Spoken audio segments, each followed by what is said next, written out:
मैं हूं आपका दोस्त विमल कुमार छाजेड़ एडवोकेट। दोस्तों, कानून में, संविधान में आरोपी जो मुलजिम होता है, जिसको हम अभियुक्त कहते हैं, उसको भी बहुत सारे अधिकार दिए गए हैं। दोस्तों, ये अधिकार क्या हैं, संविधान ने क्या अधिकार दिए हैं, ये जानना सभी के लिए बहुत आवश्यक है कि यदि किसी केस में कोई व्यक्ति आरोपी है, मुलजिम है, अभियुक्त है, जिसको हम एक्यूज कहते हैं इंग्लिश में, तो उसको क्या क्या अधिकार दिए गए हैं। उसका जो आपराधिक मामले का विचारण होता है, अदालत में उसके खिलाफ या कोर्ट में उसके खिलाफ चालान पेश होता है, उसको चालान पेश होने के बाद उसको दोष सिद्धि की जाती है, उसमें बरी भी हो सकता है। तो यहाँ जो पूरा मामला अभियोजन को सिद्ध करना होता है और अंत में न्यायालय उसमें निर्णय पारित करता है। इस बीच में गिरफ्तारी से लेकर एफआईआर दर्ज होने के बाद से लेकर निर्णय तक उसको क्या क्या वैधानिक अधिकार प्राप्त है, इनके बारे में आपको मैं बताऊंगा। उसके पहले मेरा आपसे अनुरोध है कि यदि आपने अभी तक मेरे चैनल को सब्सक्राइब नहीं किया, सब्सक्राइब करें, लाइक करें, शेयर करें। दोस्तों, अभियुक्त को भी बहुत सारे अधिकार दिए, मतलब यहाँ पर फेयर ट्रायल की बात कही गई और उन्होंने कहा कि जो शक्तियां हैं वो नेचुरल जस्टिस होना चाहिए। भारत की जो न्याय व्यवस्था है वो नेचुरल जस्टिस पर आधारित है, नैसर्गिक न्याय उसको मिलना चाहिए, ऐसा लगना चाहिए कि न्याय हुआ है, न्याय किया हुआ दिखना चाहिए। ये भी एक हमेशा जब कभी बात चलती है कि कानून में ऐसा दिखाई देना चाहिए कि न्याय किया गया है। तो सबसे पहला जो बिंदु है वो मैं आपको बताता हूं, गिरफ्तारी के कारण जानने का अधिकार। देखिए, जब किसी व्यक्ति को गिरफ्तार किया जाता है, वारंट के बिना गिरफ्तार कर लिया जाता है, तो उसको ये जानने का अधिकार है संविधान के अनुच्छेद 22(1) के तहत कि क्यों गिरफ्तार किया गया, उसको क्यों अभिरक्षा में रखा गया, ये सब उसको जानने का अधिकार है। ऐसा ही देखिए, यहाँ मैं संविधान की और दंड प्रक्रिया संहिता की दोनों में जो अधिकार है उनके बारे में मैं समान रूप से साथ साथ आपको बता रहा हूँ। दंड प्रक्रिया संहिता में धारा 50 में भी ऐसा प्रावधान किया गया है जिसमें यदि किसी व्यक्ति को वारंट के बिना गिरफ्तार किया जाता है, यदि कोई पुलिस अधिकारी उसको गिरफ्तार करता है, तो उसकी सूचना संबंधित विशिष्टियों सहित गिरफ्तारी के आधार को बताते हुए उसको तुरंत सुनिश्चित करना पड़ेगा। और विलंब का यदि कारण होता है तो विलंब का भी कारण बताना पड़ेगा। और यदि वो जमानत प्रस्तुत करने का अधिकार देने का वो करता है तो उसको जमानत, यदि जमानती अपराध है तो उसको जमानत पर छोड़ना भी पड़ेगा। दूसरा, इसमें उसको वकील से परामर्श करने का भी अधिकार दिया गया है। आर्टिकल 22 परामर्श करने का भी उसको अधिकार है कि वो अपनी पसंद के वकील से परामर्श कर सके, अपना डिफेंस कर सके, अपनी प्रतिरक्षा कर सके, उसको इससे वंचित नहीं किया जा सकता है। दंड प्रक्रिया संहिता में जब किसी व्यक्ति को गिरफ्तार किया जाता है तो अन्वेषण के दौरान उपस्थित रहने के लिए अपने पसंद के वकील से मिलने का भी उसको अधिकार है।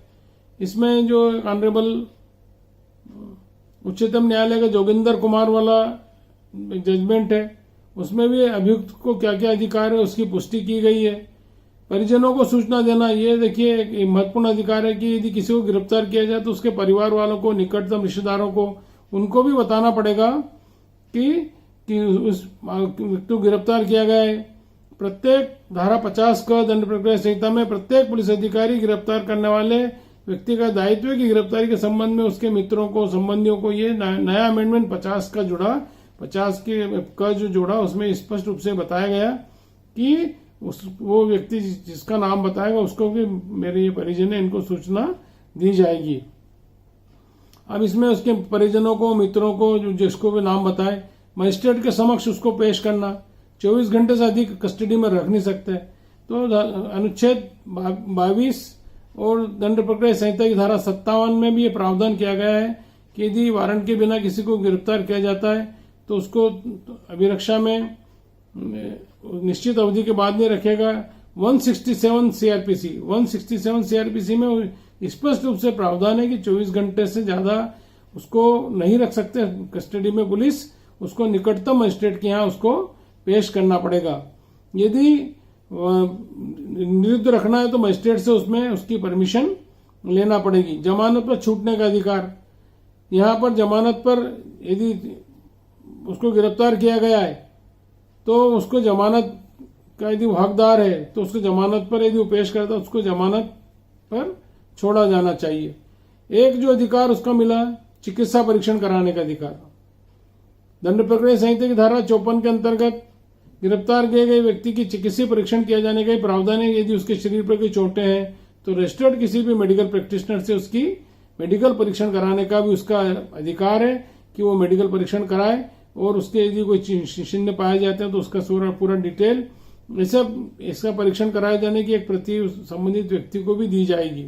इसका उद्देश्य यही है कि उसके साथ यदि कोई मारपीट हुई, कोई घटना हुई पुलिस कस्टडी में, तो उसको मेडिकल परीक्षण कराने का भी अधिकार दंड प्रक्रिया संहिता में दिया गया है।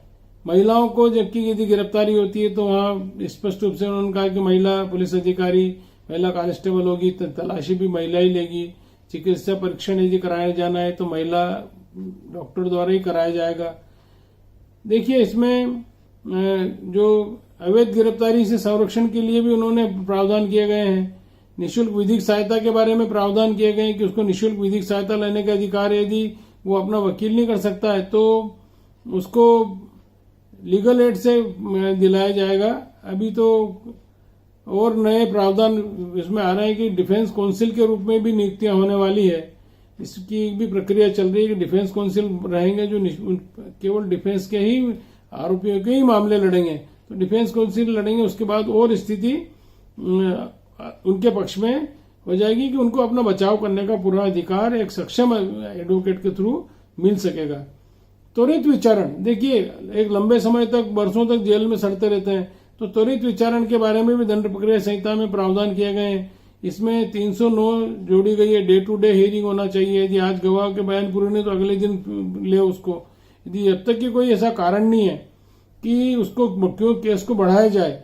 ऑनरेबल सुप्रीम कोर्ट ने हाल ही में रिसेंटली ये कहा कि डे टू डे होना चाहिए हियरिंग। यदि आज पूरा नहीं हो रहा किसी गवाह का बयान तो अगले दिन के लिए उसको फिक्स किया जाए और उस गवाह के कथन को पूरा कराया जाए। तो एक शीघ्र विचारण का भी उसका राइट है। ऐसा जो ऑनरेबल उच्चतम न्यायालय ने R D Upadhyay versus state of Andhra Pradesh में भी इस तरह की बात कही कि ऐसे व्यक्तियों की सूचीबद्ध करके उन्हें जो लंबे समय से जेलों में बंद हैं उनके मामलों का शीघ्र विचारण किया जाए। तो दोस्तों, ये जो मामले हैं जिनके बारे में मैंने आपको बताया, जो अधिकार उनको हैं, उनके बारे में आपको बताया कि एक व्यक्ति चाहे वो आरोपी है पर उसको भी अपनी प्रतिरक्षा करने का पूरा अधिकार है कि वो चाहे वो जैसे 6 महीने से अधिक में ट्रायल पूरी नहीं हुई तो वो अपना राइट उसको शीघ्र विचारण के लिए कर सकता है।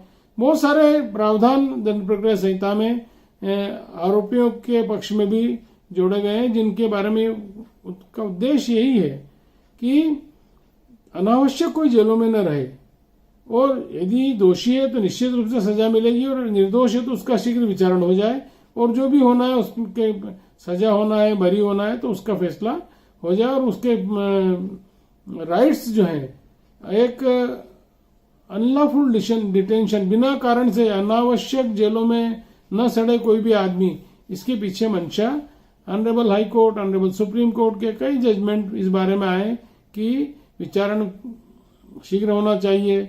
बेल के बारे में भी आया कि बेल को देना चाहिए, अनावश्यक रूप से बेल को खारिज नहीं करना चाहिए। बहुत सारे प्रोविजंस हैं। तो दोस्तों, ये जो अभियुक्त के महत्वपूर्ण अधिकार थे उनके बारे में मैंने आपको बताया। नमस्कार।